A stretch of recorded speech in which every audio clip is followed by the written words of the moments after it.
Jack Walker leading Blackburn Rovers out. Now what a gesture that is from the management team. Well, it is the club that Jack built, isn't it? Well, never seen that before. What a moment for Jack Walker, lifelong Blackburn Rovers supporter. Followed out there by Tim Sherwood, the skipper,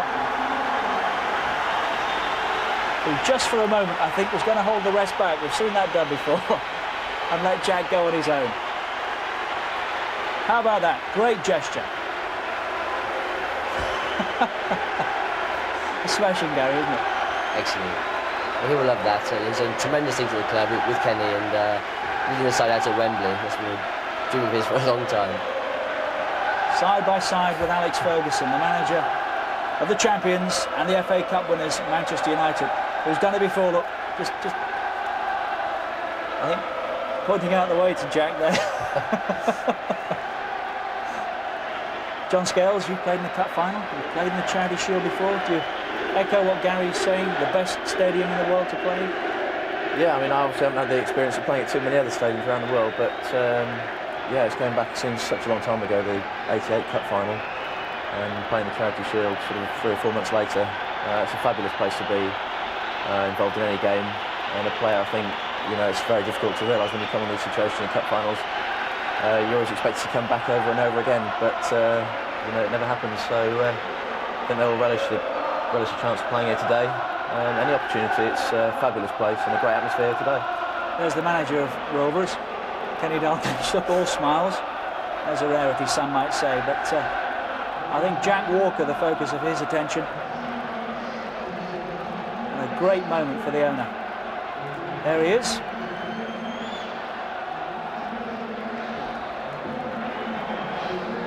Well, he's in privileged territory. Not many have done that, Jack.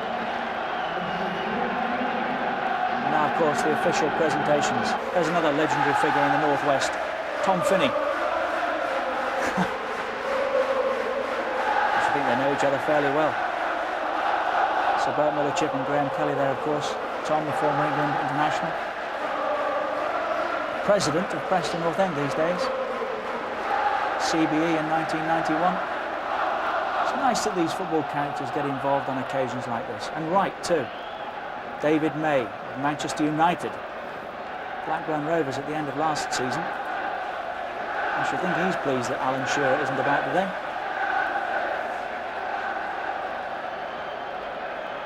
New strip for United, whatever the rights and wrongs of that, it does look well.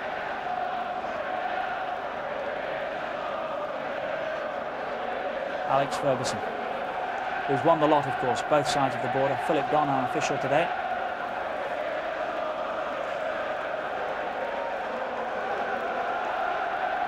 Couldn't have a better setting, couldn't have a better day for it. So for the Charity Shield, Manchester United against Blackburn Rovers, commentators Andy Gray and Martin Tyler. Thanks, Richard. Hello again, everyone. The occasion here, such a laudable one. Money raised by football for good causes. But as far as the game itself is concerned, clashes between Alex Ferguson and Kenny Dalglish, always very, very competitive. Nothing charitable in that respect. Competition over players, of course, between the two clubs. And David May, in a Manchester United shirt, is one intriguing feature this afternoon. Though Paul Parker will be pressing for his regular place by next weekend. Tony Gale has been in the game long enough to know that anything can happen. Even so, last week's phone call from Blackburn must have come as a great surprise. And here he is playing at Wembley for the first time in his life. The Manchester United team, David May will be at right back, Lee Sharp at left back, and Brian McClare in midfield with Dennis Irwin and Roy Keane still recovering from their World Cup exertions. Eric Cantona available today, but not for the first 3 league games after his latest brush with authority. Andy. Yes, 1 or 2 changes, Martin, but I expect to see that familiar 4-4-2 formation. I'm looking forward to seeing this left side here, with both Sharp and Giggs in tandem. Also look at Paul Ince, number 8. Normally regarded as a holding player in there, but I've noticed, and certainly his record pre-season shows, that he's wanting to get forward and start scoring goals early. Well, Blackburn besieged by injuries. Shearer, Sutton, Newell, Batty, Warhurst, Gallagher, some £15 million of players all out. So that emergency call went out to Tony Gale, who'd been freed by West Ham. Robbie Slater, an Australian international, English-born though, recruited from French football. The loyal Mark Atkins faced Wembley action on his 26th birthday. And 20-year-old Ian Pearce plays up front, and his likely partner this afternoon, Stuart Ripley. Yeah, lots of changes for Blackburn Rovers, but I expect that familiar 4-4-2. Ripley giving a free roll to roam about Ian Pearce up front.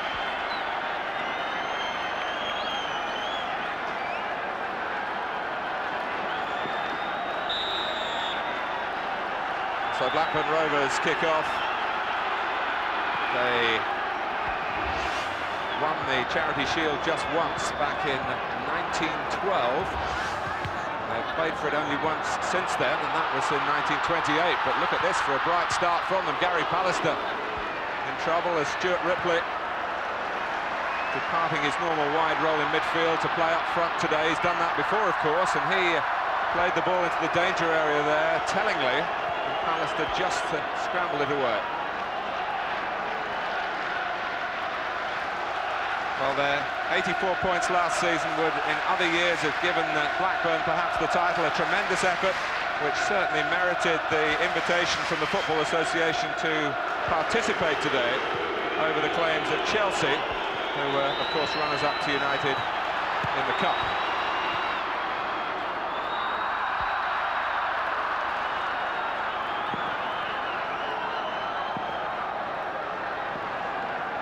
Manchester United, current holders of the Charity Shield, of course. They also won it the first time it was up for grabs. That was 86 years ago. Tim Flowers has now got the #1 jersey for Blackburn. Bobby Mims had it last season. Of course, didn't always play. We are moving towards a second season of squad numbers in the FA Carling Premiership. Both teams using that in this fixture. Forward by Hendry. Ripley having problems with the bounce. And here is Robbie Slater in his preferred position, wide on the right of midfield. He's initially from the Liverpool area, Ormskirk. Made his name in Australian football and has done very well elsewhere in Europe before coming here quite late in his career at the age of 29. Great chance for him at Blackburn Rovers, particularly with the problems that Rovers have at the moment with so many players on the casualty list. Henning Berg, who did play in the World Cup, of course, all 3 of Norway's games. Tim Sherwood, the captain. Peter Schmeichel in lime green today. He's pains to point out that the colour, the choice of the kit manufacturer, not his own personal preference.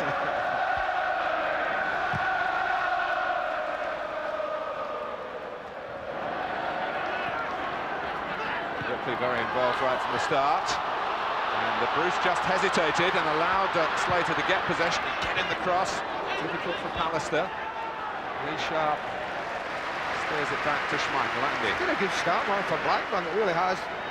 Many more changes, I would suggest, than Manchester United, but a very, very positive start, very confident start, popping the ball about, trying to get as many players a touch of it early on as they can.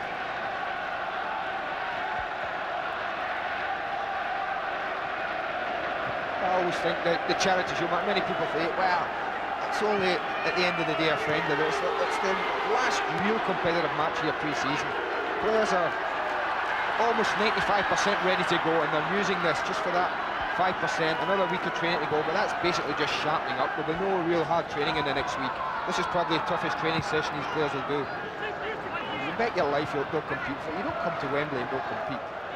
Some managers say that in their minds it is a pre-season game, but Alec Ferguson significantly said don't call it that on our behalf today.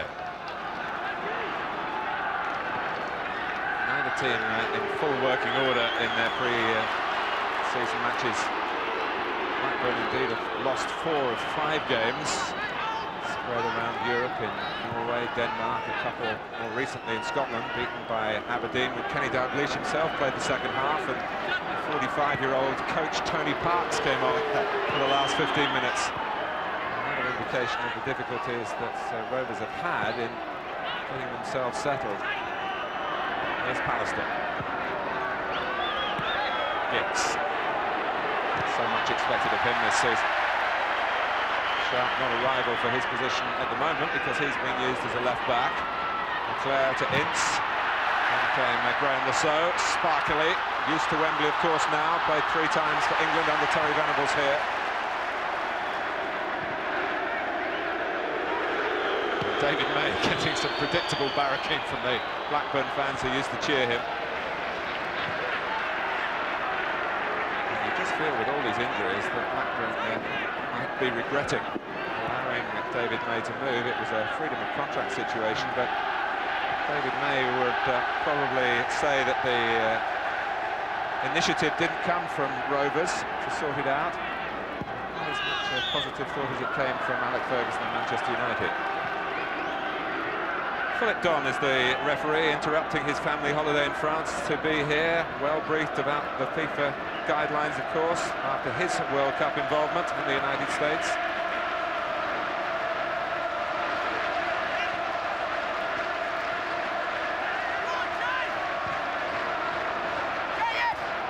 Not seen too much of Kanchelskis as yet. We saw plenty of him last season.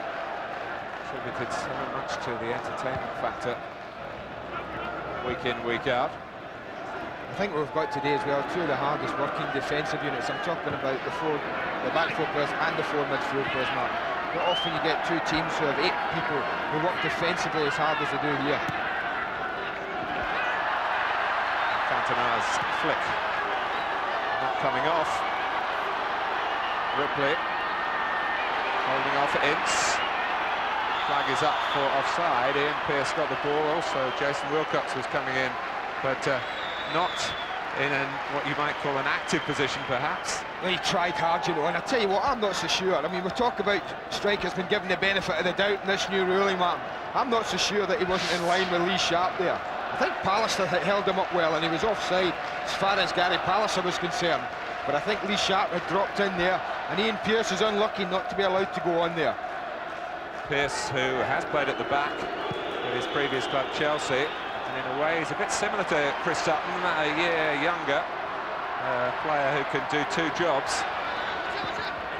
Kenny Dalglish having to dig deep into his squad to come here and compete in the Charity Shield.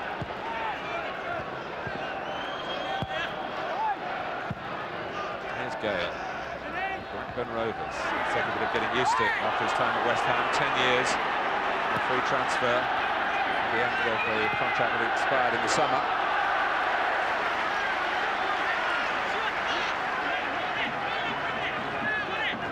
Of course, he might have been here with West Ham in an FA Cup final 3 years ago, but he got sent off in the semi-final at a crucial stage, and Nottingham Forest won at Villa Park that particular afternoon. Many felt Gale was particularly unlucky. Well, he was the victim of another law change, wasn't he? That caused a lot of confusion at the time. Lasso. Wilcox setting off. Both he and Pearce squaring up for a ball into feet. In the end, Lasso chooses to find Ripley. He's shown quite an accomplishment so far as a central striker. He's got good movement, Mark. He won't be easily marked. At times, I think centre-backs like to mark genuine centre-forwards. And we could be getting the first booking. It's taken 8 minutes. And it goes to Tim Sherwood for a tackle that shook up Ince. Well, this is what we're going to get an awful lot of here. Tim Sherwood is slightly late there. I'm going to have to get used to this as well, man. I thought he makes a genuine attempt for the ball there. That wasn't really a violent tackle in any description of the word. But it's going to get a yellow card, and now another one of those, and Tim Sherwood could be in big trouble.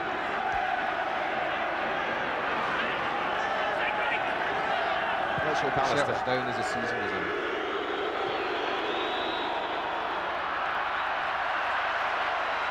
Wasted ball forward, noted by the Blackburn fans from David May. Ripley making Bruce work hard across the full width of the pitch. He got the throw for Manchester United.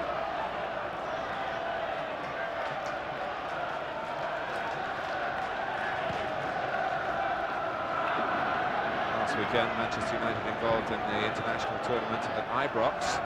where they finished 4 of 4.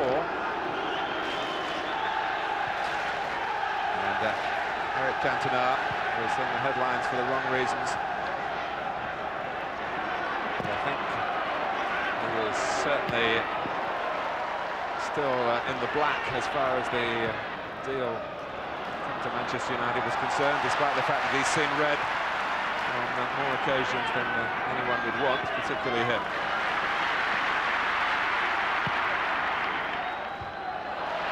Henry quickly on Hughes. Here's Brooks. Cantona, who of course loves to come deep and try and dictate things from midfield. The ball there for Giggs to chase. Tim Flowers comes out and smacks it away on the volley, very capably indeed.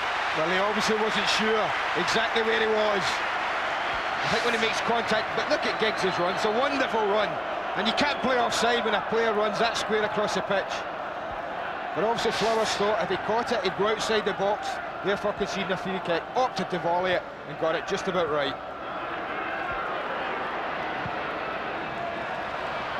For the pass, and for Kanchelskis, who missed that tournament in Scotland with a minor injury. It's a great run from Giggs, Mark. It's the kind of run that if a wide man makes, a full-back's got a problem.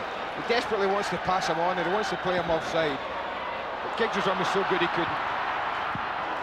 And stabbed forward in the end by Cantona, Hughes and McClare, the supporting cast. Hughes, who really made a habit of getting goals at Wembley last season. He did it in 4 separate games.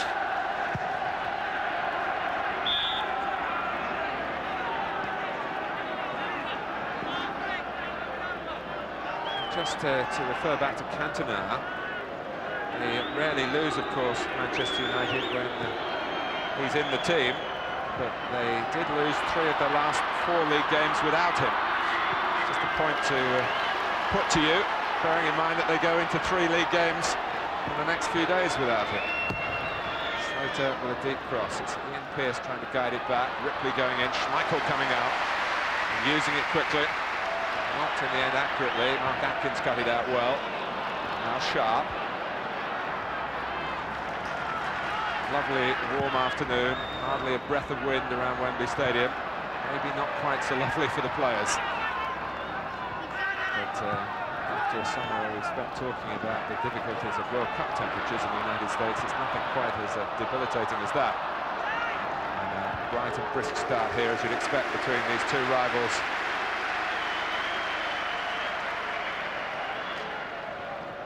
So David May is with Manchester United, Roy Keane with Manchester United, a Blackburn target.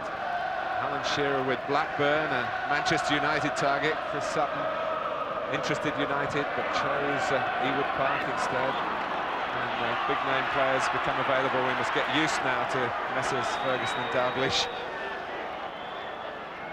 Crossing swords and seeing who can write the biggest sums on the checkbooks. What a nice gesture it was by Kenny Dalglish to bestow on Jack Walker to lead the team out. That's something money can't buy. Has to be awarded. Kenny Dalglish passing up on the honour himself. He knows a lot about charity shields, of course. His team have conceded a free kick here. Yeah, Graham Lasso went a little bit to sleep. He got caught ball watching. And the ball was played back to David May. Lasso went forward, but fortunately for him, Shearer was alive to Kanchelskis' run. And I don't know whether that wouldn't have got a yellow card, and it has done. Tim Sherwood booked as well, Martin. Oh no, it's Graham Lasso. I was going to say it couldn't be Sherwood because he would have been off. And maybe that's why he wasn't booked. But Graham Lasso's been booked, obviously, for dissent. That's another thing that referees are determined to be hot on, indeed are directed to be hot on. Protesting. Giggs takes the free kick. So Lasso and Sherwood both booked inside the opening 14 minutes. Tim Flowers just coming out and having a word with the 2 centre-backs, Colin Hendry and Tony Gale, possibly about a separate incident.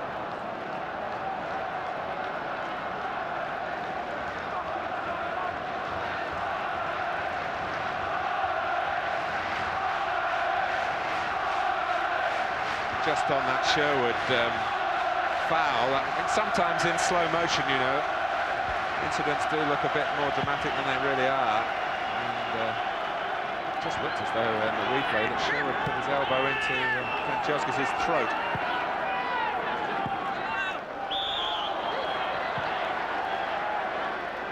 I wouldn't mind betting you had Sherwood not been bookmarked, they'd have gotten a yellow card there.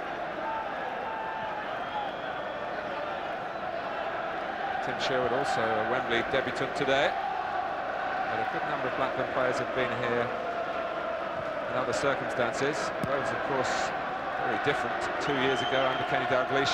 Got into the Premier League by beating Leicester in the second division playoff final, as it was called then. Mike Newell got the goal from the penalty spot. Newell out after a cartilage operation. This is a little sign of things to come this season. I think when the top teams get involved against each other, they're going to have to work tremendously hard for anything they get. I think we can see that already in the opening 15 minutes. Nicely knocked off by McClare. Hughes off! Well, it was a stupendous shot. And all credit to Tim Flowers, showing England quality to keep it out. I'll tell you what, Martin, if we're marking down saves in the season, we may just have seen one there. We all know about Hughes' remarkable ability to volley, and that was a magnificent save, it really was. Here's Sharp. Ince behind Sharp. Pearce trying to charge out. It's make do and mend really for Blackburn in attack. But what they have in goal is very much their first choice player in that department.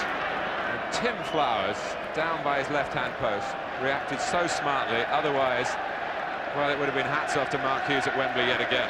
Well, what made the save so good, Martin, as well, was he was unsighted. But it came from such a short distance. The most vulnerable area a goalkeeper has is close to his feet. But he moved so quickly and so well. Sharp. Giggs. Manchester United at their second home here, settling down to business. They're warming to it, they really are. Great start from Blackburn, but Manchester United players are warming to the task now.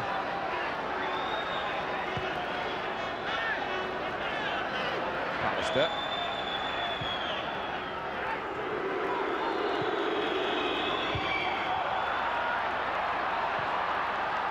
Now Ripley with some room to run into with the ball. Pearce to his right. Slater coming out from the right-hand side. It's through for Pearce. Pallister is the defender. Pearce has to check back. Lasso. And he couldn't get away from Kanchelskis, who was quick on the turn as well.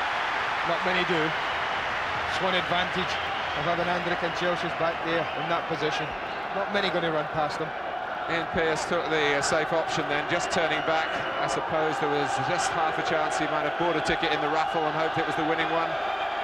Taking an early shot as the ball was... I think had it been on the other side, Martin, he would have pulled the trigger. Gale going towards the near post. Schmeichel shouting loudly. And the Dane just a little annoyed with Mark Atkins, who came off the line, tried to pilfer the ball from him. Schmeichel due to play for Denmark on Wednesday. Friendly against Finland, which was in some doubt because of the bonus payments due to the Danish internationals. I believe that's been sorted out.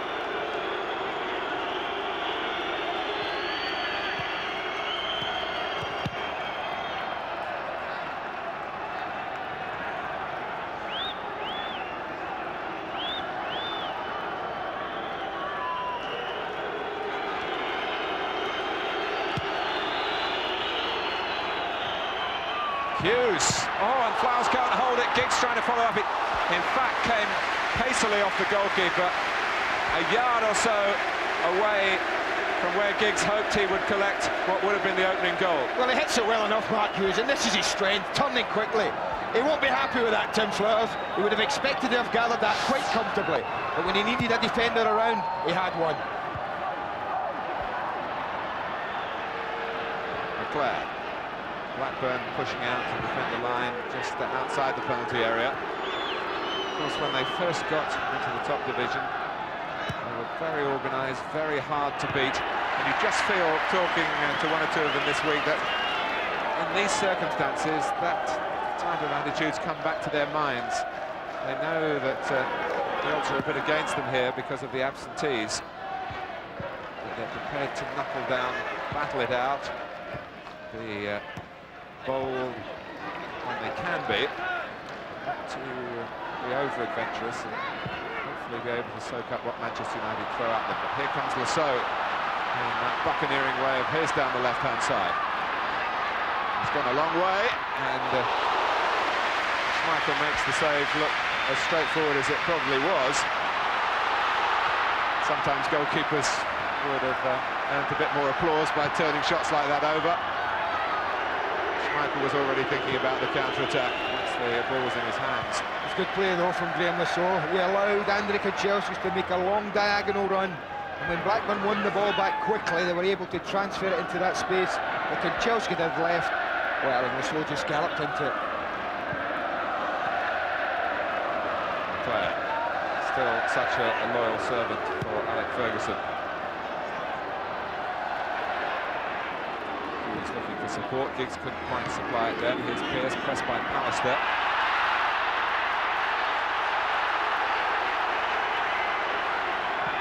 Bruce, Cantona.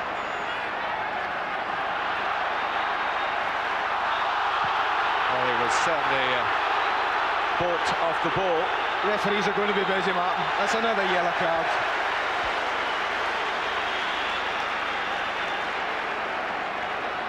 Well, Cantona, of course, can be wound up by defenders. Well, he plays a 1-2 and Colin Henry comes in. He hangs a lazy leg there.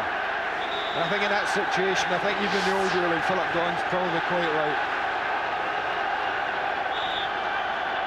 Free kick to United, taken by May.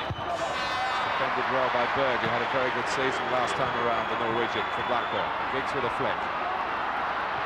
Oh, and Ince brought down by Colin Henry. It's a penalty to Manchester United.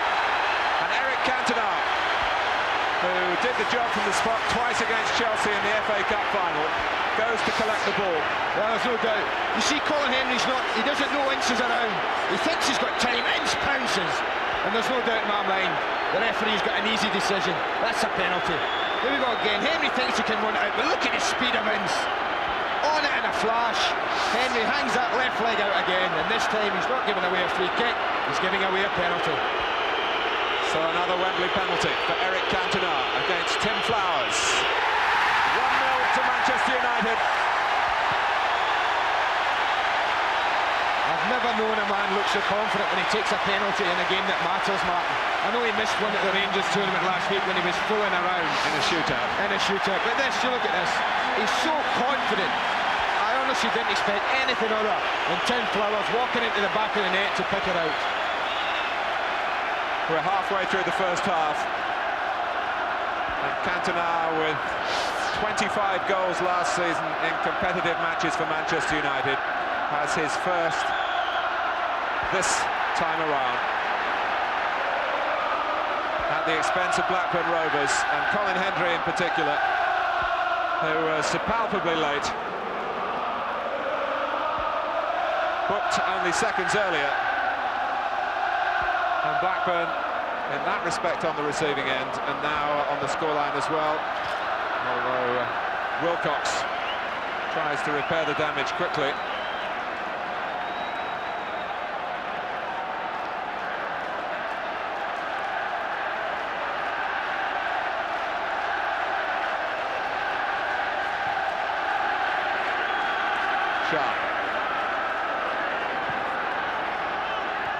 So the Charity Shield holders,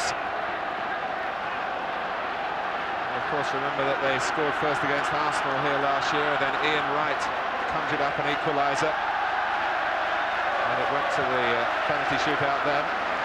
David Seaman had the decisive kick, as it turned out, with Schmeichel saving. Cantona. Chased effectively in the end by Atkins.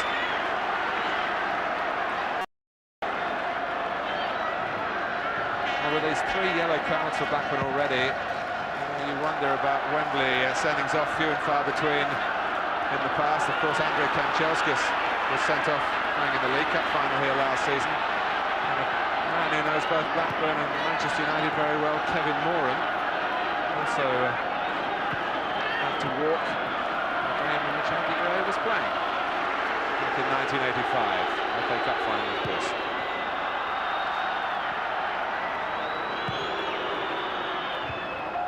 To Andy and Everton much good, as it turned out that particular day.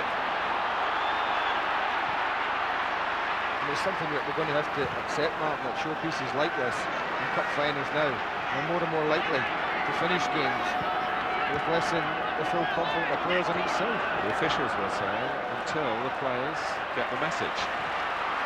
But it's hard if you've been earning a living a certain way for a long time to change overnight, and to still feel that you're doing your job properly. Slater.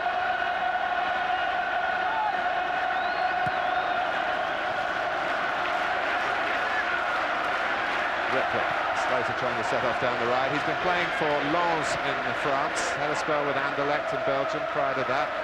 In Australia, they used to call him the Red Baron, with a shock of red hair there.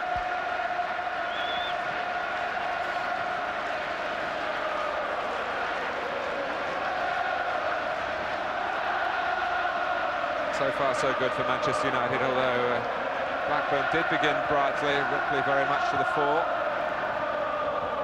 I was having to deal with 2 shots from Mark Hughes before he was beaten by Eric Cantona's expert penalty.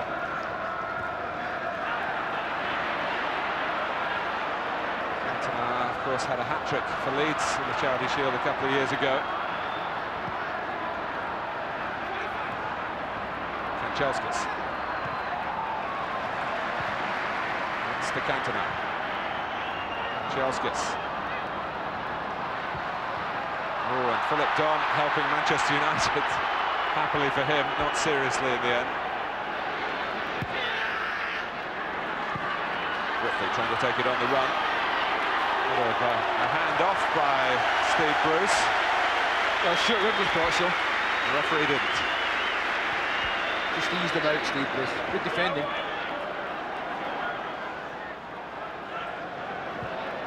At the moment, Manchester United are using the ball better when they have it, keeping it for longer periods, making Blackburn work very hard when they're not in possession.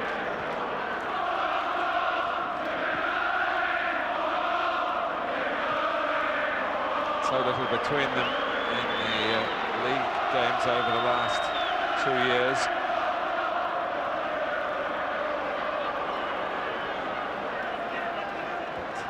Last season, 4 points for Kenny Dalglish and company.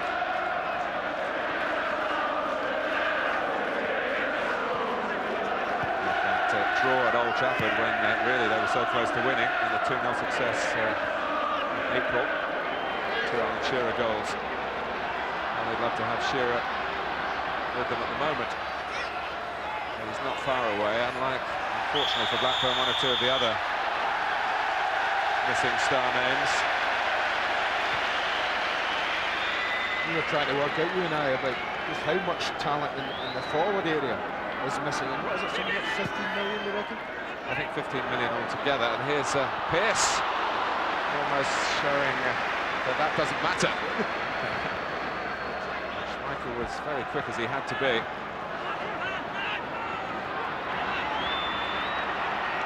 Cantona.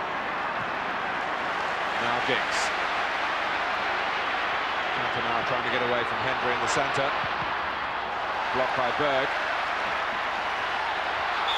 And Slater caught from behind by Giggs. He's getting booked and all, Martin.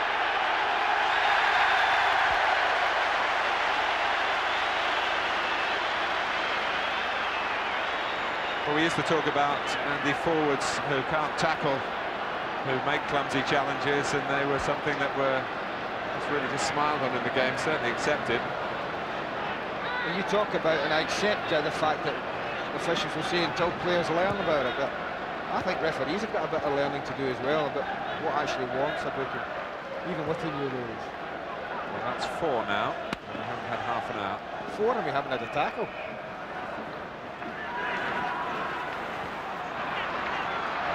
Maybe Tim Sherwood's effort on it, but you and I, Matt, just differ about that one. In goes Pearce.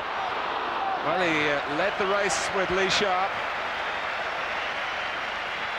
Sharp did enough, Martin. He was struggling. I think Lee Sharp knew that, because Pearce just pulled behind Pallister. You see there, and Sharp's just got to put him off.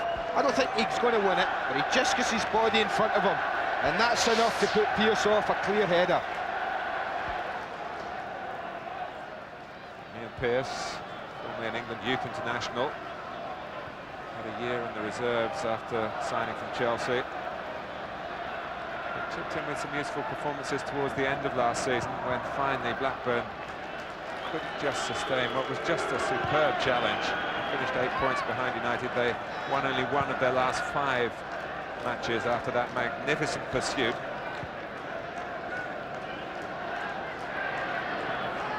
Pallister.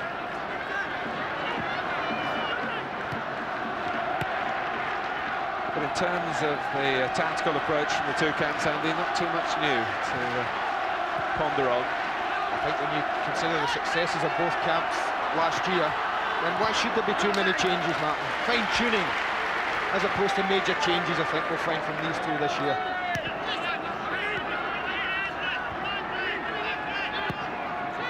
Sherwood. So, looking to be the outlet on the left again. Chelsea's there barring his way this time, so he uses Wilcox. Kins has gone alongside Pearce. Sherwood letting fly.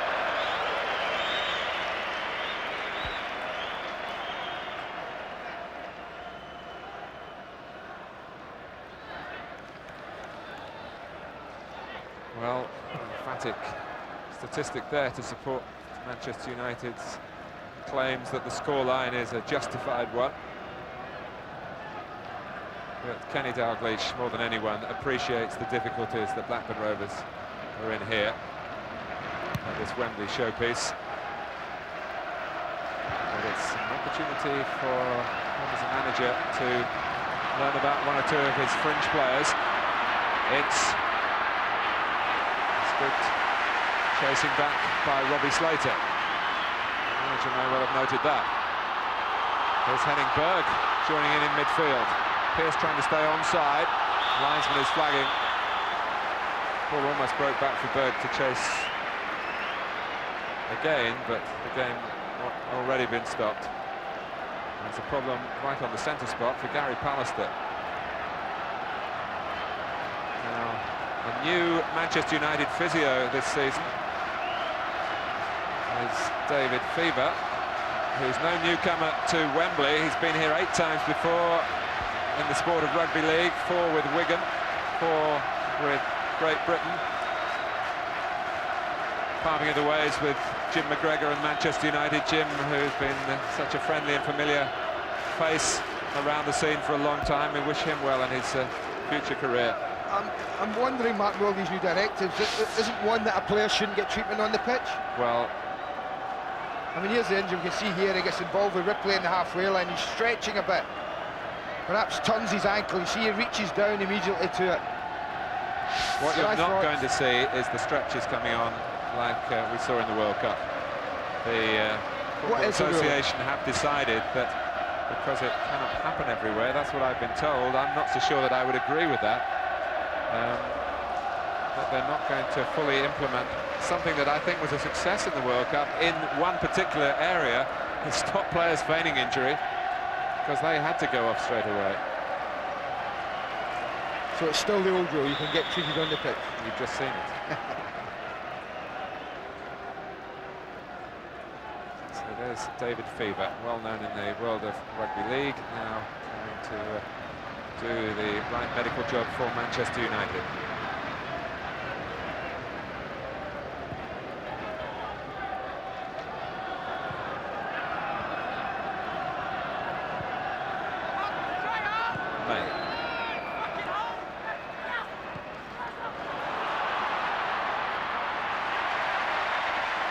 That's a fine piece of defending by Colin Hendry against Kanchelskis.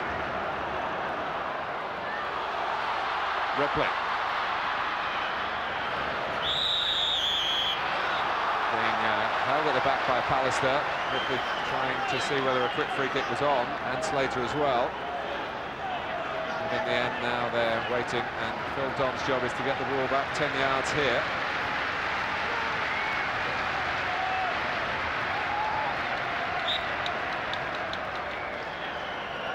There's the signal. It's a different manoeuvre there for Blackburn Rovers. Quite come off, but Ripley has the shot and hooks it wide. Well, the signal was okay, but the delivery of the free kick wasn't up to standard.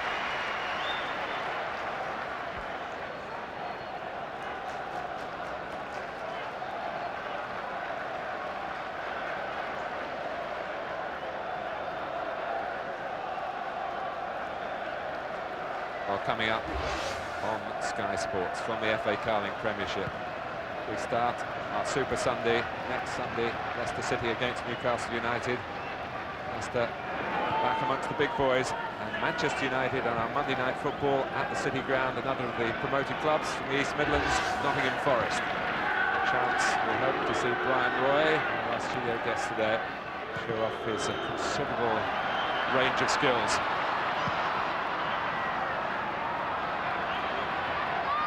Wilcox. With a loud shout.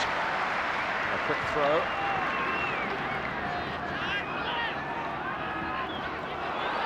And Tony Gale still betting into his partnership with Colin Hendry. Gale, who was training with Barnet for Blackburn, got his number. Ripley. Now Slater. Sherwood. Wilcox thinking about challenging for it and then thinking better of it, because the huge frame of Peter Schmeichel was coming out towards him. Well, he's warmed up as well. First couple of throws, quick throws out, didn't reach their target, but now Peter Schmeichel's launching that ball the way we know he can. 40, 50 yards upfield, straight to a red jersey. Cantona, lovely ball for Giggs. Offside. Shouldn't have been. Andrei Kanchelskis.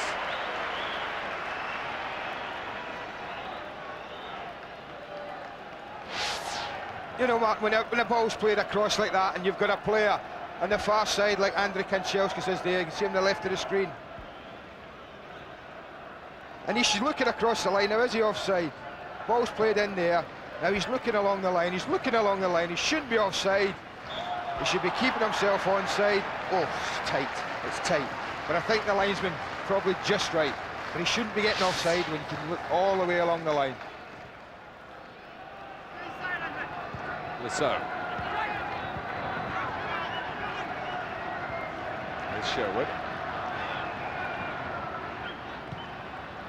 To the way almost by Pallister there. Manchester United building from that.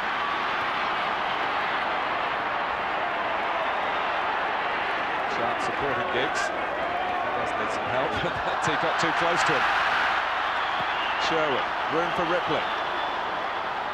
Only Pearce in the middle for Blackburn.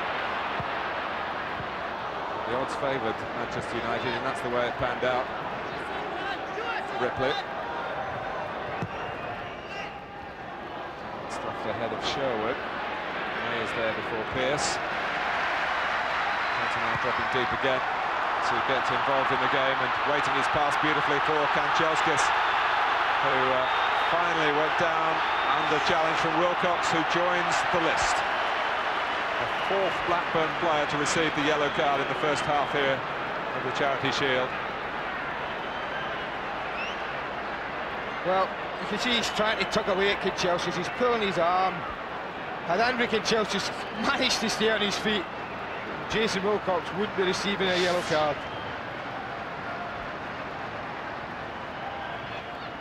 Oh, you're surprised when Cantona does that. Remember, it was his beautifully delivered pass that got Wilcox into trouble on that far side.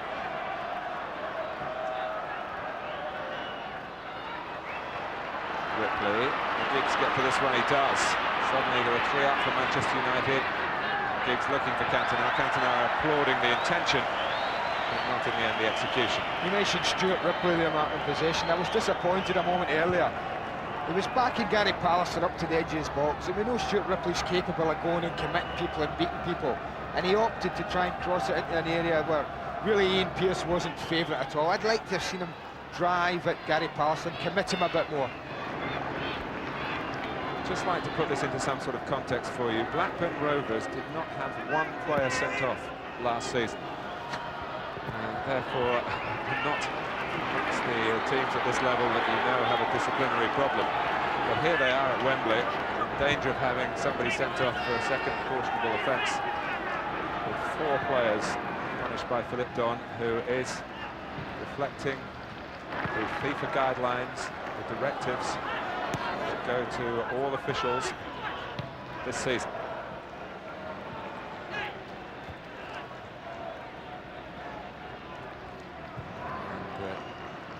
Red cards and yellow cards lead to penalty points, which lead to other suspensions as the season goes on.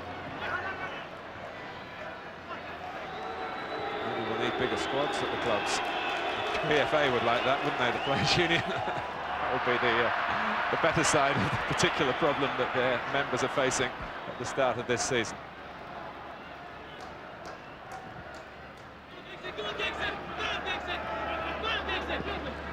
Berg.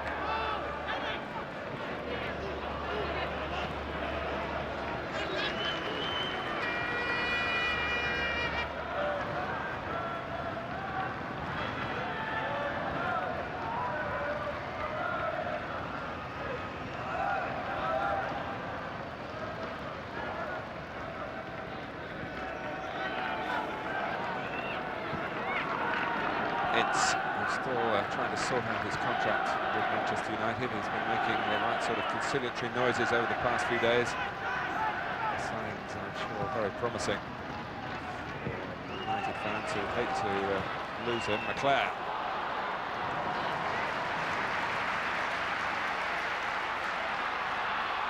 And Chelskis racing back to make Lasso hurry his work, and in fact forcing the error. Cantona.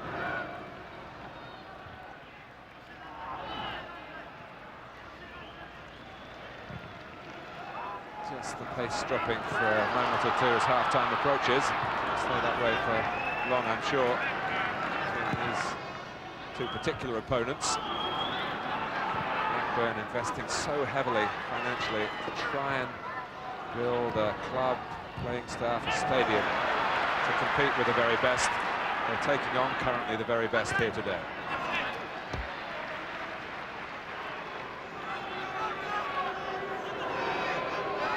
Makes winning that much more satisfying, one would expect, for Alec Ferguson and all at Manchester United, that they've had to work so hard to achieve the double. Such a rare feat in football. Liverpool under Kenny Dalglish, the previous club to do it, of course, back in 1986 when Everton played in the Charity Shield. And that was easier for the FA. They were runners-up in League and FA Cup in the 85-86 season.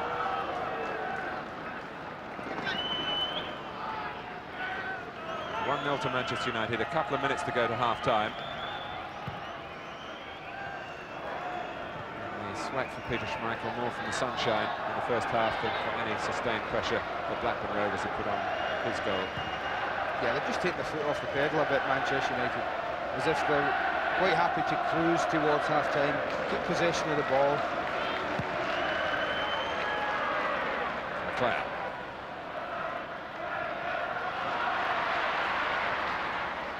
Manchester United start in the Premiership next Saturday, home to Queen's Park Rangers. Then they are at Nottingham Forest, the game you'll see live on Sky Sports. The following Saturday, away to Tottenham, always one of the traditional attractive fixtures in any season.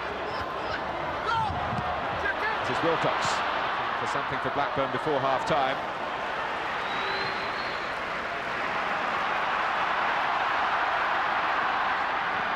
Chelskis starting to motor. Giggs, Claire, Pitching it forward to Hughes, strong enough to withstand the challenge. Francesca's to his right. Timmy Gale grateful that the cross came his way.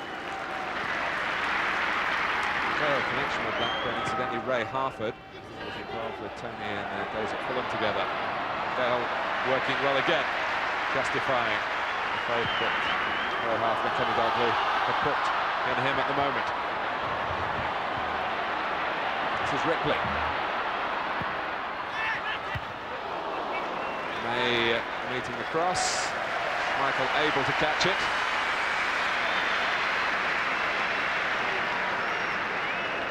It's a decent cross. Ian Pearce has got a choice. He either pulls to the back or he makes a run inside David May. He opts to hold back post, and that made David May's job a lot easier. They've got themselves into some decent situations, Blackburn, but their final ball really hasn't been up to it at the moment. But I don't think that's any surprise when we see the amount of attacking talent that they've got sitting in the stands today. And one or two of the players who are wearing the famous blue and white halves are not 100% fit. And what's Philip Don going to make of this? Hughes is penalised in that the free kick is given to Blackburn, but nothing more than that. You can see Sherwood wraps his foot round the ball, and Mark Hughes is having a little nibble. Little one. Sherwood doesn't like it. Very much like one or two people have been booked for already today. Slater. It's worth a crack, and it's a good one. Schmeichel's fumbled it, but not enough for Mark Atkins to punish. He was following in. Good try by Slater. Good enterprise. Tucks inside. Lee Sharp, and we're always talking about going across goalkeepers. There's an example of why. Had that bounced out another yard or two, and Blackburn have got a player running in on that. I think the surprise element was there. I don't think Peter Schmeichel quite expected that. But it hit very well from Robbie Slater. A long time ago now, Robbie Slater had a spell at Nottingham Forest, but they didn't pursue their interest in him. He's now finally getting his chance in England. Pearce. Slater is free. Rousing finish in the first half from Rovers. Slater with the cross, but they're short of numbers in the centre. That was a pity. That's about the best move they put together in the first half, Blackburn. Worked it very well from one side of the field to the other, but lacking bodies in the middle of the goal. Terrifically well taken by Giggs on the run. Hughes was launching himself for an overhead kick, and very brave play by Henning Berg. It was a supercharged sprint from Giggs in the first place. Now Pearce, game spread at the moment. Sherwood going in, and Schmeichel didn't like that. Is that the final act of the first half? Philip Don says, I'll have the ball. And Eric Cantona's penalty separates the double winners of last season from the side who finished second in the Premiership. Paul Ince was brought down by Colin Hendry for the penalty, and Cantona showed that ice-cool temperament that we saw in the FA Cup final when he struck home twice from the spot then. So at half-time here, a lot to talk about during the interval with the rash of yellow cards. It's Manchester United 1, Blackburn Rovers 0.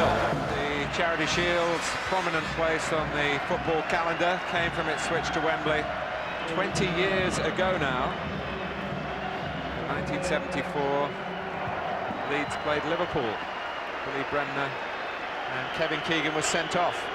Very fiercely contested afternoon. And Philip Don comes out to a cacophony of boos from the fans for a strict interpretation of the FIFA directives in the first half. The 5 bookings and the possibility of a second yellow card for any of those 5 players.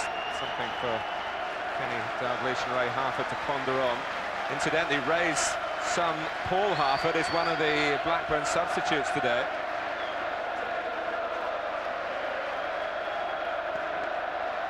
Here he is. 19 years old. He was a trainee at Arsenal. Linked up with his father at Ewood Park. So it's 1-0 to Manchester United.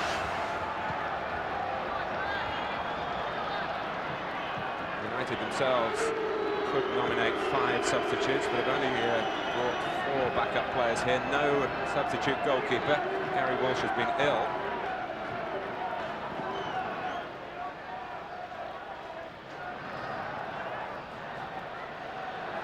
Giggs. Cantona. Spotting Kanchelskis and finding him effortlessly. May will enjoy being a winner today, one would suspect. But there's a bit to be done yet for Manchester United, despite their first half supremacy. Blackburn, great battlers.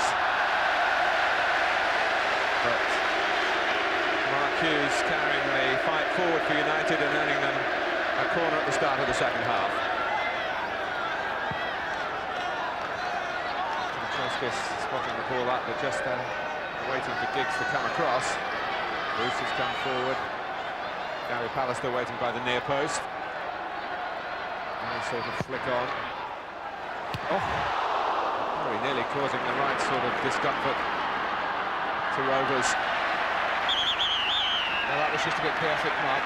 Delivery was good from Giggs. The touch from Pallister was as faint as it needed to be. The only thing missing was a runner. Pollins actually gets in there. Like Brian Robson of old, you see in straight in there behind the play, but fractionally away from it.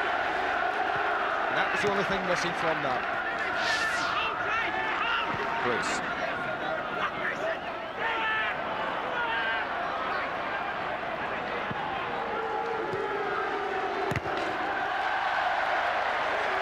Well, Nick Collins has been talking to both camps during the half-time break. Let's hear the news, Nick.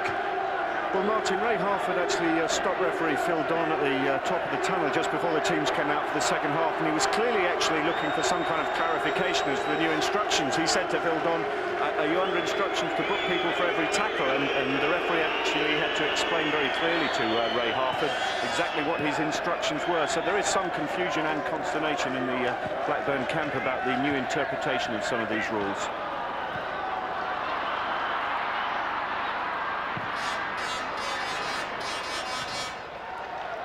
Berg.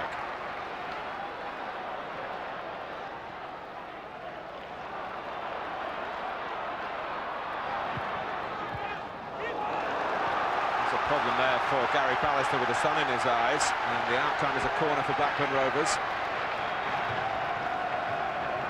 Yelled on by their fans, who are savouring a relatively rare experience of seeing Rovers play at Wembley. As I say, they qualified for the Premiership through the playoffs playing here a couple of years ago. Back in '87, they won the Full Members' Cup with a goal from Colin Hendry. This is in the pack of players waiting in the penalty area at that corner. Hendry was playing as a central striker that day.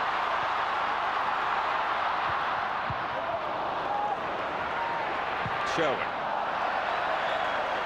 Well, Jason Wilcox ran a long way in behind Manchester United, but couldn't get a deep enough cross in.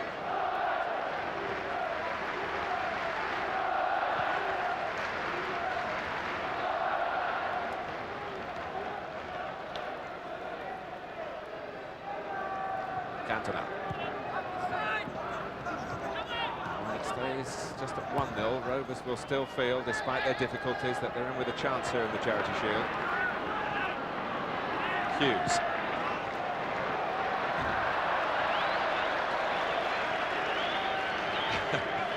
Kanchelskis not quite appreciating that attempt to find him.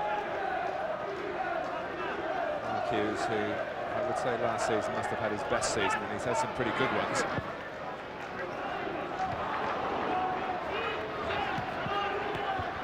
Bruce. Nicely done. Not when it came to the pass. A bit carried away then. Sherwin. Slater has already produced one strong shot. This time it's a cross towards Ian Pearce. Watched well by May, who's looked very composed. Of course, can play in the centre of defence and gives Manchester United cover for Bruce and Pallister, as well as his present job today at right back. Hendry.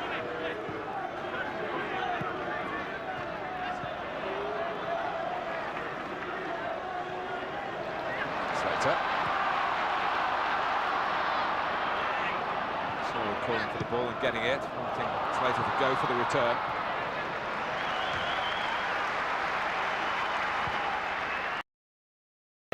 It's a great start from Blackburn. And their long line of injured players have all come down to join the fans here, to add their support to Rovers in their problematic position.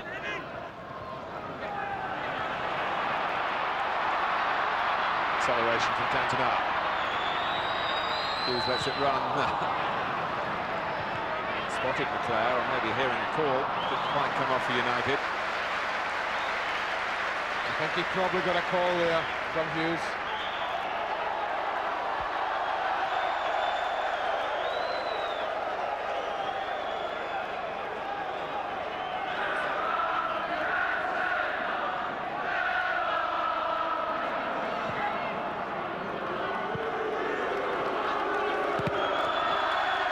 Pressure applied by Pearce.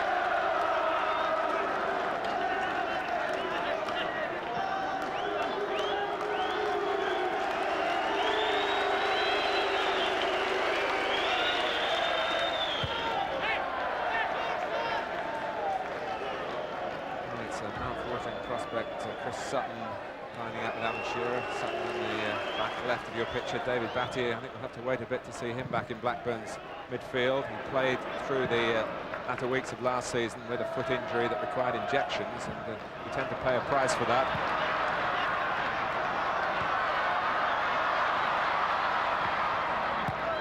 Here's Giggs. Sherwood working back very well.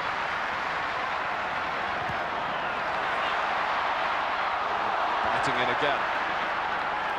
Atkins. Blackburn showing signs of mixing it up a little bit positionally. Wilcox in the centre, we've seen him wide on the right, trying to make Manchester United think a bit more in the way they have to defend. Wilcox, who caught the eye of Terry Venables last season, he was called up for a training squad for the England senior side.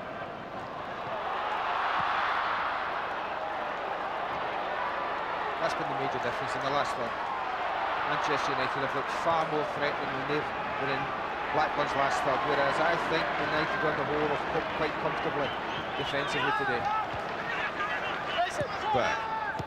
Sure. Into passing. Blackburn, but not getting them very far. It's picked up in the end easily enough by Ince. Cantona. Such great counter-attack as Manchester United. They've got all the weapons to do that. The devastating effect. Kanchelskis, and it flies into the side netting. Graham Lasso did well. The one thing you don't want to do when you face someone with the pace of Kanchelskis is commit yourself to a tackle too early. Watch the way he just backs off here. He doesn't come in. He says to Kanchelskis, if you're going to beat me, then you're going to have to do something special. Turns very quickly. Kanchelskis can't get away from him and is unable to get the ball across. That was good defending from Graham Lasso. Blackburn start their league season at Southampton. Home matches against Coventry and Leicester. What sort of side is Kenny Dalglish going to be able to put out next weekend? The side that he's produced here, sticking to their guns, keeping Manchester United still within reach.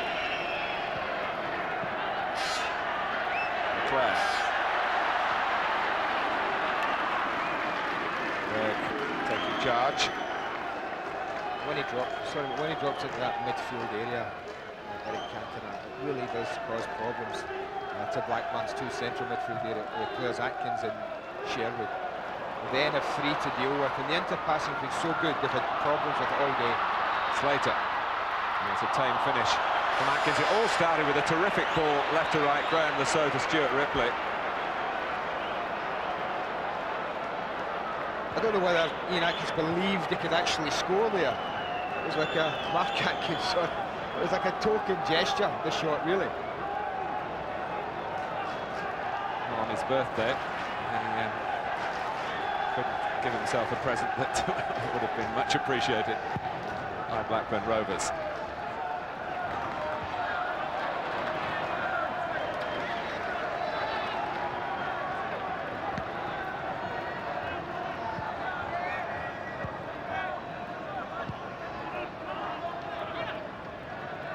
Here's Berg.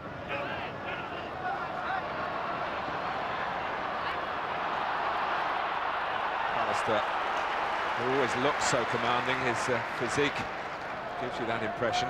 So nothing of his ability. He goes back to his old club Middlesbrough for a game next week. Manchester United playing Brian Robson's new club.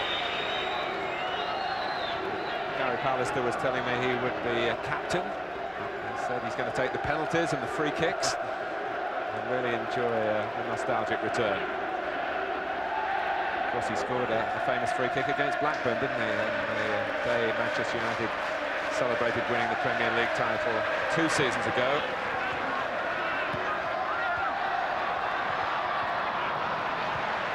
No progress there for Lee Sharp. Pitts showing it well. Gale. Sherwood. Yes, it's started the move, really. Was charging on through the centre, but Bruce had kept pace with him all the way. Well, it's a yard away from being a magnificent ball from Sherwood. But credit Steve Bruce. Spotted it early and was able to do just enough and knock it back to his goalkeeper. The player got a bit lucky there against Wilcox, but his pass was a poor one. And so was able to hammer it out of harm's way.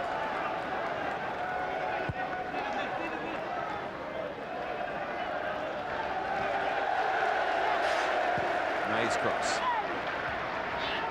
Hendry and May were so confusable when they were in the same side. As the commentators will be pleased that David May has forsaken the opportunity to play alongside Colin Hendry again.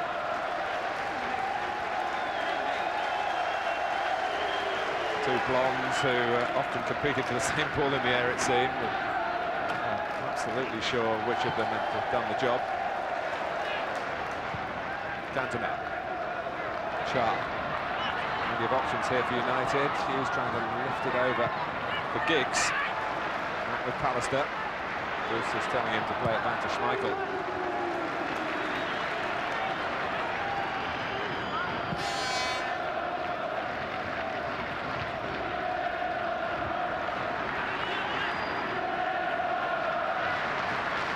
Hughes.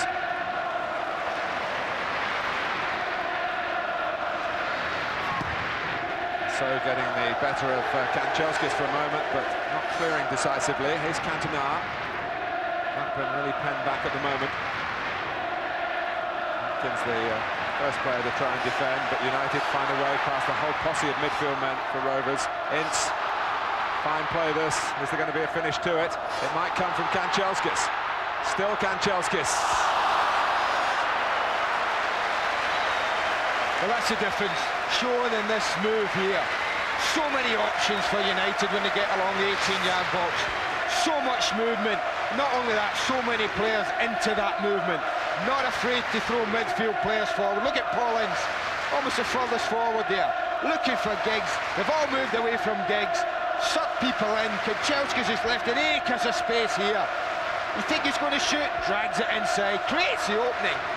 Oh, and that's the poorest part of the whole move. And there was no stinting on the work from Blackburn. 7 or 8 players there really busting a gut to try and stop the move developing, but they just couldn't do that.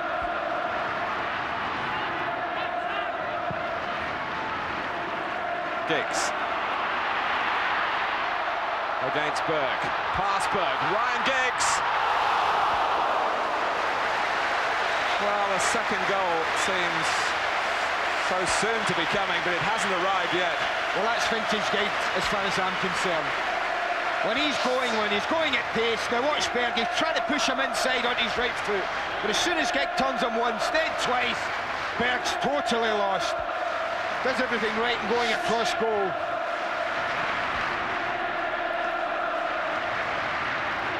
Atkins. It's still only 1-0 to Manchester United. Sherwood. United showed it slow to close him down, and Schmeichel is angry about that with some justification. You could see what Berg was trying to do, Mark. He was trying to push him in onto his right foot. He wants Giggs to come in here, but Giggs is having none of it. He turns him one way, then the other, and look how close he is to finishing off that wonderful run. But that, to me, is what Ryan Giggs is all about. Well, we're looking at a defender with a real international pedigree in Henning Berg. There's nothing he could do there. And as the months go by and Ryan Giggs gets even more experienced, gets physically to maturity, we feel that there is still more to come, and we've seen plenty already from him. Remember last season he contributed 17 goals to Manchester United's effort. Ripley. Not too much sign of Blackburn getting a goal here, but you never know with the Kenny Dalglish team. Cantona, Hughes, who's sometimes a better bet from the edge of the area than he is from closer range, but he didn't come up with the spectacular shot that time. Great setup for Cantona. One for the scrapbook. I'm not so sure Giggs isn't aiming for Kanchelskis here, but he picks out Cantona. And here's one. It's not often Mark Hughes fails to control a volley. Normally loves that when it was bouncing perfectly for him. Andy, let me throw something at you here. We've had 15 minutes without a booking in the second half. Now, has the message got through from the referee? And the game is exciting enough. Is that because of the clampdown? I would suggest not, Mark. I think we've just been lucky that the referee hasn't been forced to decide that in a tackle, we've hardly had a tackle the second half. Are they frightened to tackle? Well, this is what worries me. This should never become a non-contact sport, and I hope that's not the way we're heading. And it should never become a non-emotional sport as well. There are certain parts of the legislation that works against the passion of play.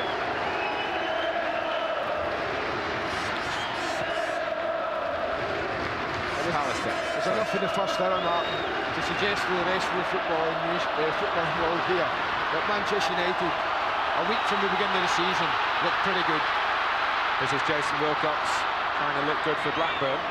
So, it's there at his side to bend in the cross. It's beyond Schmeichel. And it's just gone out of play.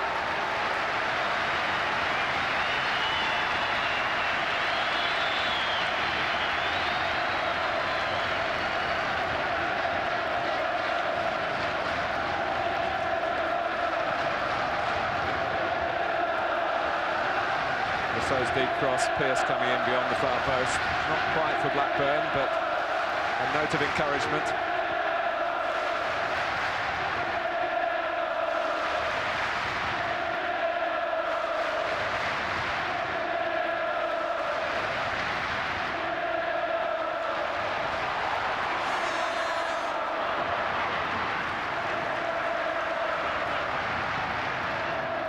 Here's Hughes.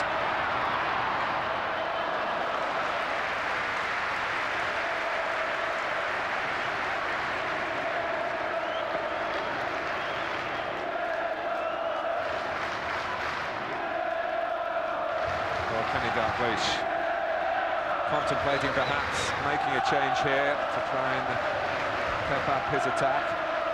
He's got 21-year-old Peter Thorne, a new name to many of you, I'm sure, who's learnt his trade in the lower ranks at Ewood Park.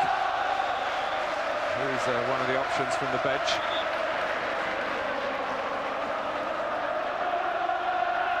Here he is. Comes from Manchester, incidentally, from a United family, although he says he used to keep an eye on both United and City as a youngster. And he'll take over from Mark Atkins. Well, normally Peter Thorne would be way down the pecking order for a place as a striker in Blackburn Rovers. First in, he had a run out at Celtic, but competitively, this is his debut for the senior side. That's Lasso.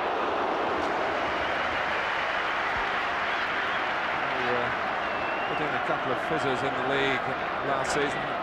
Coventry, and of course one against Chelsea at Ewood Park that he remembers with special satisfaction. This one very ambitious. Well, poor Schmeichel, like most goalkeepers, not happy when they're not put under pressure, people. They didn't quite put him under enough pressure, but I would have been surprised if Graham Lasso had beaten a goalkeeper of Schmeichel's quality from that range. Well, what we've got now, Andy, is Robbie Slater in the middle of midfield where Atkins was playing, Stuart Ripley wide right, and instead of Ripley up front, it's this fella, Peter Thorne.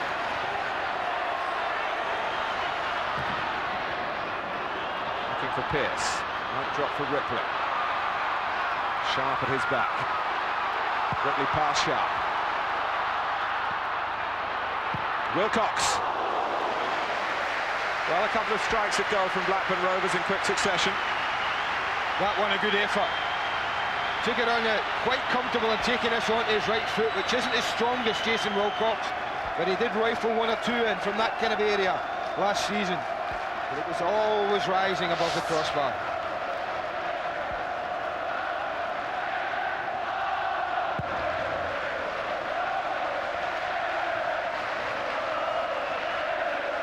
Thorpe.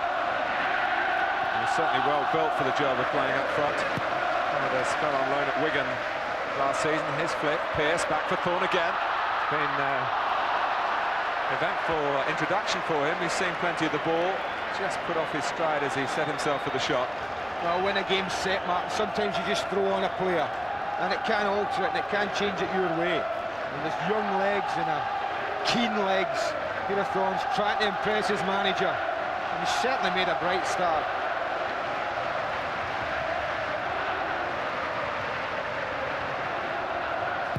And Alec Ferguson spotted something that he wants sorting out. It's as good a spell for Blackburn as they've had in the match. Sherwood. Ripley. And Rovers have the corner. I think Ripley's happier there. I think that's noticeable as well, even this early on in the change. He'll take the corner. Trying to get it short to Wilcox. The execution not quite right there. Giggs.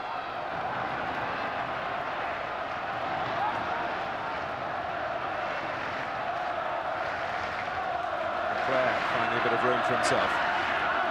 Help at hand in the shape of Kanchelskis.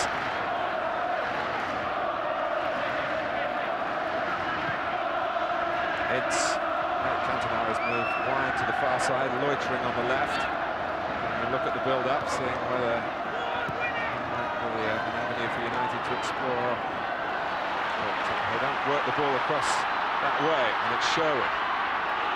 Wilcox on the run, Pallister needing to accelerate, and pulled down by Wilcox, who of course was booked in the first half for pulling back Kanchelskis when he was defending. This time Wilcox was the attacker. It was a similar sort of infringement.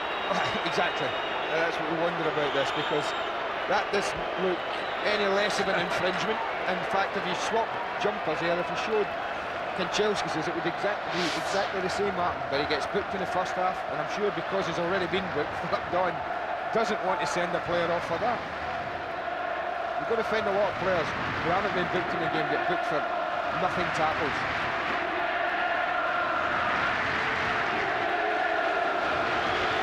May.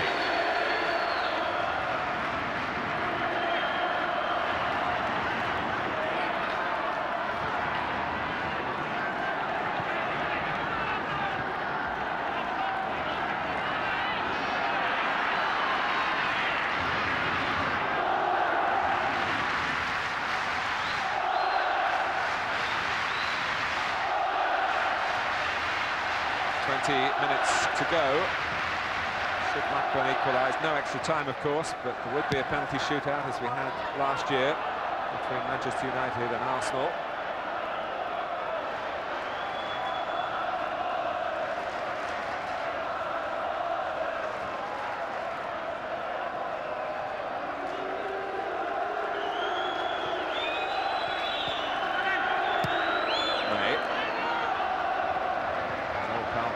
referee anticipated where that was going to go. David May leaving Newwood Park on very good terms with all the rest of the players. But he's in the other camp now, and will expect to be treated as such. That's the judge by Gale. Why not after all the years he's been in the game? Ripley.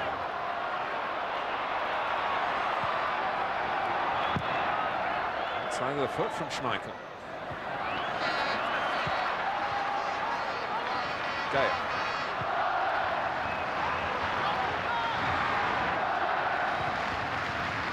Tim Flowers taking charge of the situation, telling Tony Gale he's got time to just ease it back as Rovers galvanise themselves for more attacking work. It really would be some achievement if they were to get level with this patched up team.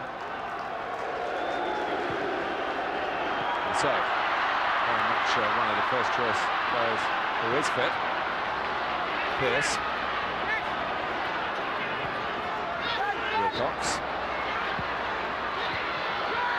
Wilcox again. Behind Thorne, Ripley tried to reach it. Sherwood thrust out a foot, claimed that he didn't have the last touch, but he did, and it gives us a chance to talk again to Nick Collins. Nick.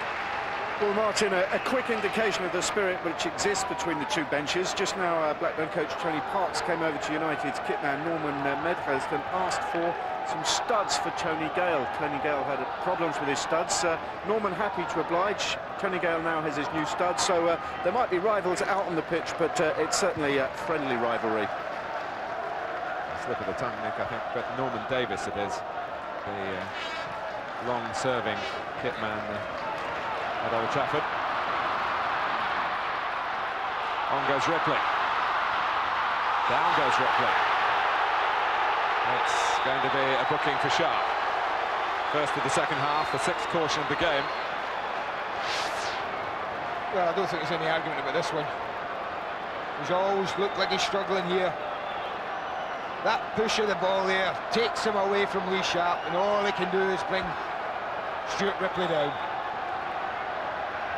So is this the moment for Blackburn Rovers at Wembley? Possibility of an equaliser here. Sherwood. For Wilcox. Struck Paul Ince. Slater easing it back to Lasso. United have pushed out. Sharp, who was responsible for the problems in giving away the free kick. Here's Sherwood. Certainly not given this game up yet, Blackburn Rovers. Ripley, lovely turn. Shot deflected. Oh! And Ian Pearce came in with a lot of the goal in front of him to aim at, with Schmeichel wrong-footed, and it was a great chance for Blackburn to draw level. Great skill from Ripley. Steve Bruce thinks he's going outside, turns inside. They get a bit of luck with the rebound, and really Ian Pearce, with a goal at his mercy, should at least hit the target. If he makes Schmeichel make a save, yeah, I've got some sympathy with him, but you've got to hit the target. Chances have been few and far between from Blackburn. Certainly chances of this quality. And look at that. That's the top of his foot, off his toe. And what's that, 2 yards wide? Yes, it was too near the toe, wasn't it? Had it been on the meat of the side of the foot there, it would have been 1-1.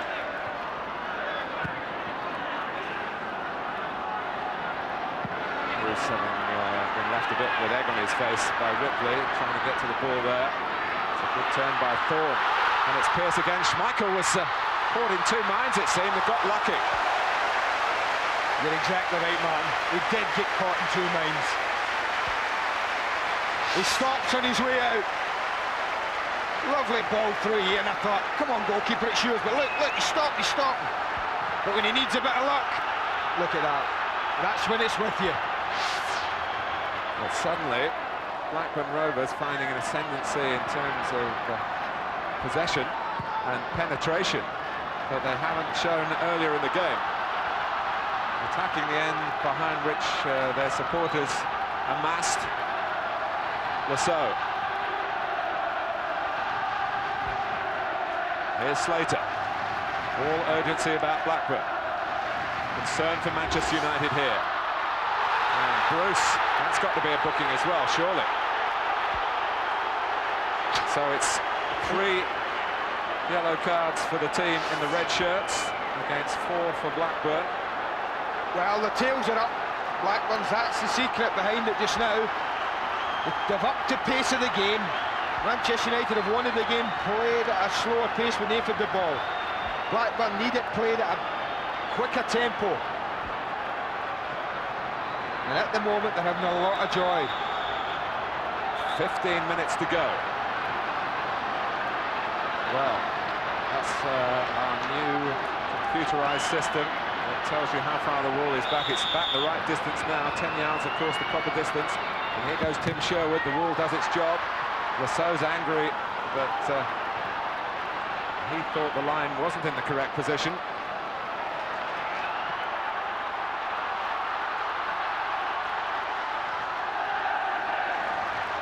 May having to win the header there against Hendry.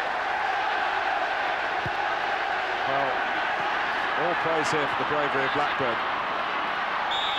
when they were invited to... Oh, there's a tangle here with Ince and Wilcox. Steve Bruce on the list of bookings.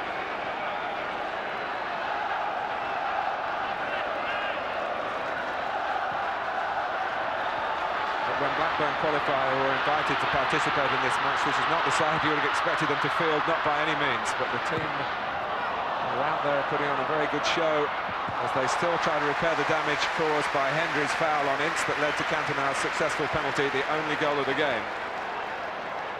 Well, for the first time in the match, Blackburn are able to deny United as much possession as they want.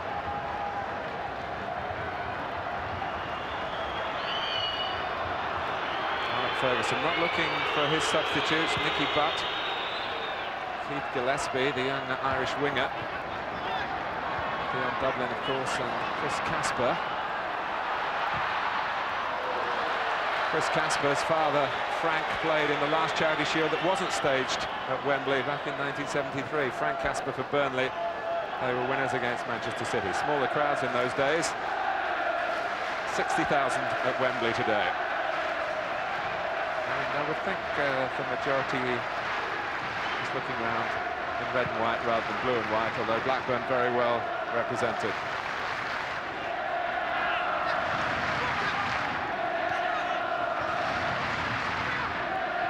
It's turned out to be a good contest. I wondered in the first half whether Blackburn might be blown away, having conceded a goal relatively early in the piece.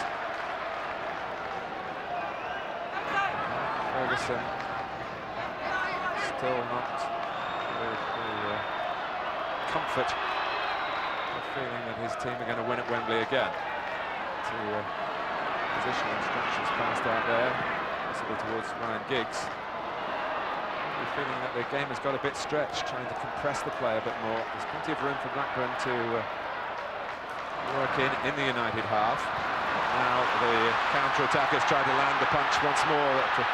It's the way they've operated so often in the past, so successfully. Kanchelskis, not a good cross when Cantona is pulling away to the far post. Hughes moving towards that area as well. Great example of what teams are up against. You feel you've got United under pressure, you feel you've got them where you want them, and within 5 or 6 seconds they're at your throat again, up your end of the pitch. And Paul Ince has gone across just to get the chapter and verse from Alec Ferguson about what those instructions were. Giggs with the corner. It's Thorne who got to it, found for Blackburn. Clash of the crew cuts there, Slater and Lassau. Slater a little angry with the pass, frustrated. Blackburn know that they're in good shape at the moment and they want to keep going forward, but they're finding Cantona to craft something. So it drops off his head for Kanchelskis. May.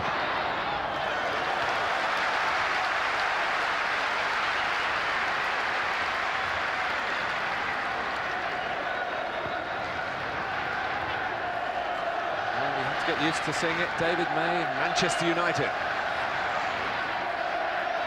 Joined Blackburn in July '86. Trainee. In fact, even before that he was on schoolboy forms at the club. Almost went for Flowers. He didn't call loudly enough. Hendry decided he had to take Ince 2-0. And that should mean the Charity Shield for Manchester United in spectacular fashion. He flew through the air with the greatest of ease. A brilliant goal from Ince.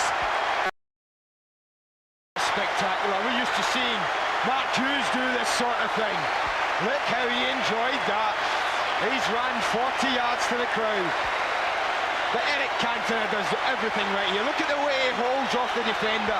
Just knocks it back in. And how is that for skill? How is that for technique? That's absolutely first class. Watch Cantona. He holds him off.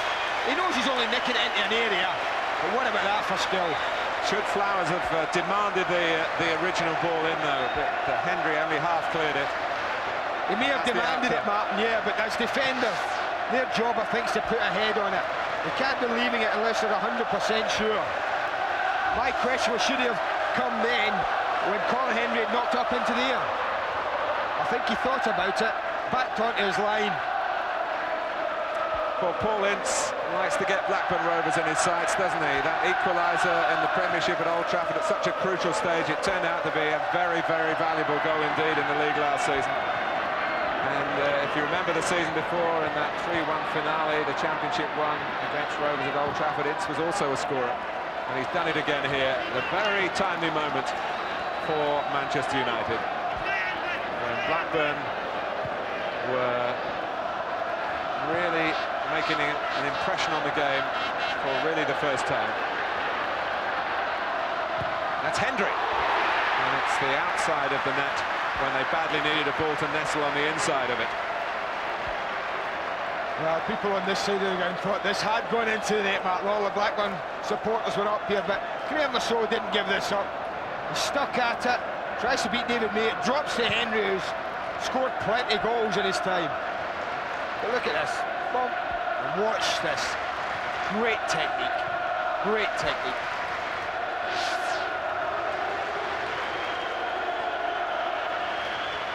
Well, he is one of the competitors in a very competitive team. Remember his run in the FA Cup final in the closing seconds when the game was over, dead and buried, but still he went on to set up Brian McClair for number 4 and rub salt in Chelsea's wounds. And the message will be from the Manchester United supporters to the Manchester United management, get that contract sorted out quickly. We want him for another 6 years.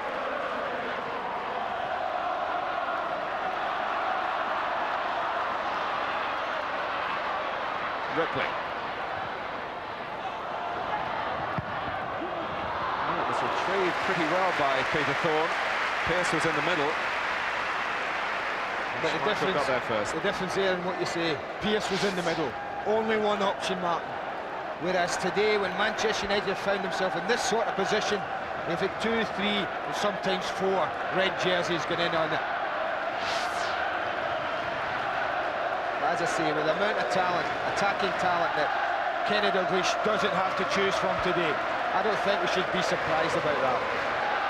But talk about taking the wind out of your sails, the best spell in the game for you. And what did Manchester United do? Break up the park, get a corner, and you're 2-0 down, and basically out the game. Hughes. McClair. Keeping it ticking over for Manchester United in midfield. Francescus. Is he away here? Hendry with that sword of Damocles hanging over him, the yellow card from early in the game. Had to be sure he was going to get that. And he did. It's sharp.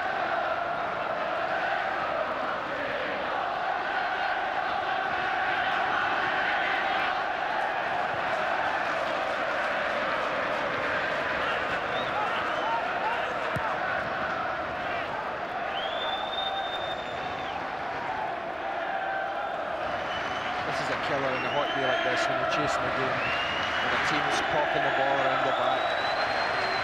You just can't get it off them.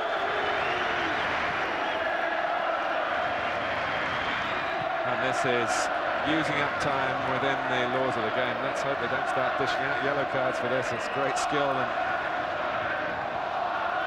keep ball could become more than that if United suddenly spot a pass of a more progressive nature. Mark Hughes wants to be involved through the middle. Kanchelskis. David May won't get there. Henry does. For Slater.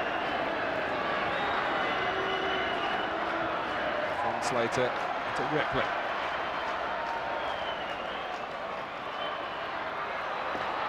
It's another promising run from Ripley down the right-hand side.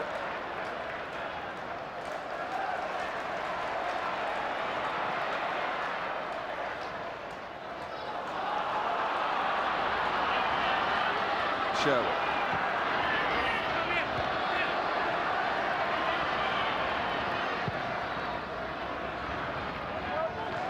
Pallister taking no chance.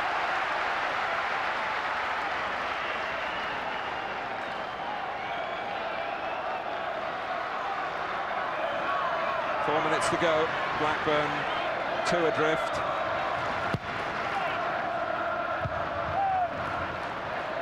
Headed wide by Sherwood. Dale had made the first run.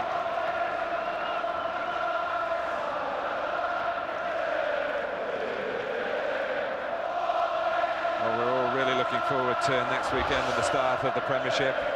Here on your football channel, we begin with a first look at Leicester City and the entertainers, Newcastle United, going to Filbert Street. Super Sunday starts at 3 o'clock. Monday night, it's Manchester United at Nottingham Forest. Giggs. And that's just the start. We're backing up the live action with a whole host of programmes tailored for football fans. Well, they just lost sight of the ball. Both Hughes and Gale lost it in the sun. But Giggs looks to be, well, he looks to be relishing the thought of it next week. 2-0 to Manchester United here. It was 2-0 to Kenny Dalglish's team to Ewood Park in April. 2 goals from Alan Shearer. But his absence, critical blow. And he's not the only one out. Ripley, taken on by Berg. Thorne trying to get there. Quick off the blocks with Bruce. And that'll be the only thing that Kenny will want this week. Was I don't know how many of his players, Martin, these important players, are near to fitness. Well, Chris Sutton is, Alan Shearer is. Mike Newell's had surgery. David Batty, as we've seen, has come out here with help of crutches. He's the fine £1 million man. I'm sure if he got those 2 back, that would make him smell a little bit better next Saturday. Hughes offside. Cantona didn't quite come quickly enough for Manchester United.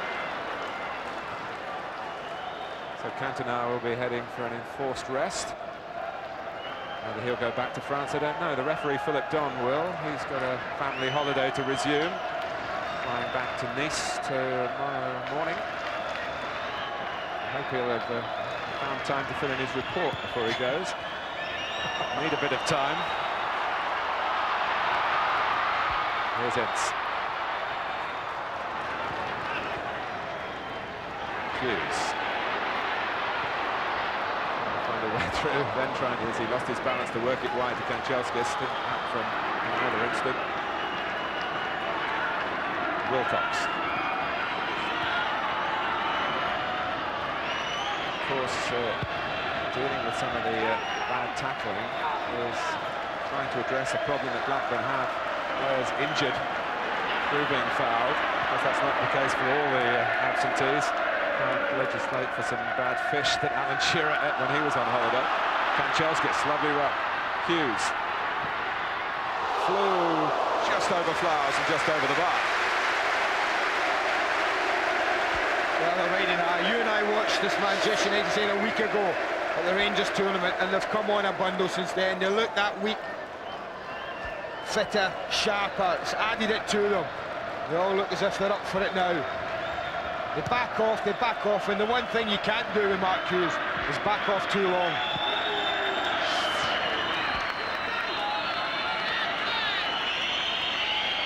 Well, it's been a brave show from Blackburn. They were certainly in it until a moment of real inspiration from Paul Ince.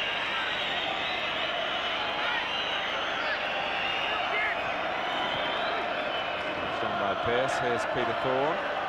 But Pearce again, good interplay between the two front men. Schmeichel didn't get there the first time.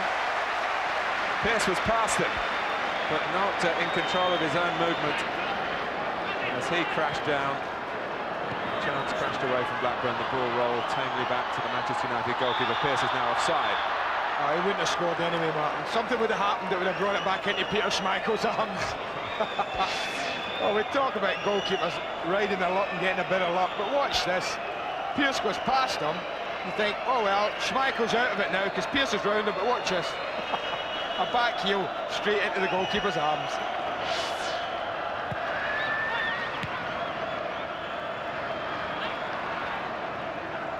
Hendry.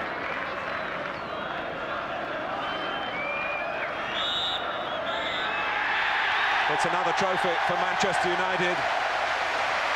The double winners of last season now retain the Charity Shield.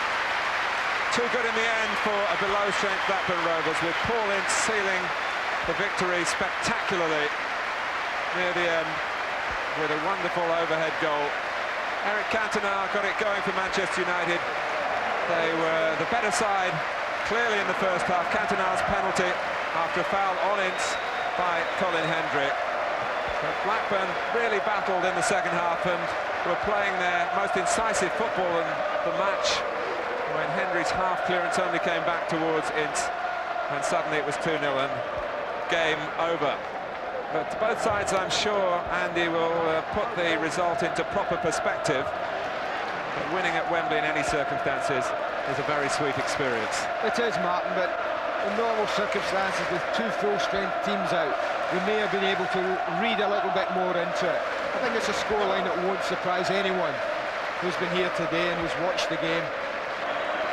So Tom Finney, who of course lives very close to Blackburn, at Preston, the guest of honour today, a great Lancastrian footballer in his prime, who graced the Wembley turf many times during his 76 appearances for England. And a Lancastrian occasion here.